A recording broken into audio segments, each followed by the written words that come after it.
2 நாளா என் ஹஸ்பண்ட் எனக்கு ஸ்நாக்ஸ் செஞ்சு குடுங்க, ஸ்நாக்ஸ் செஞ்சு குடுங்கன்னு என்னையும் எங்க மாமியும் கேட்டுட்டே இருந்தாங்க. சரி முறுக்கு மாவு கொஞ்சம் பேலன்ஸ் இருந்துச்சு.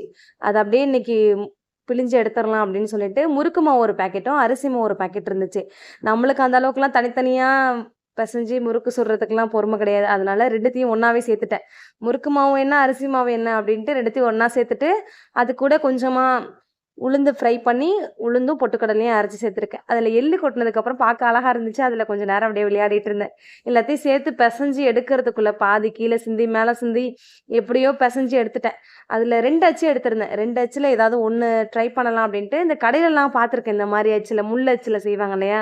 அந்த மாரி நம்மளும் ட்ரை பண்ணுவோம் அப்படின்னு சொல்லி ட்ரை பண்ணேன். ஐயய்யோ! அழகு போல வந்துருச்சு. சாப்பிடறதுக்கும் அவ்ளோ சூப்பரா இருந்துச்சு. நல்லா கிரிஸ்பியா, கிரன்ச்சியா செம்ம சூப்பரா இருந்துச்சு.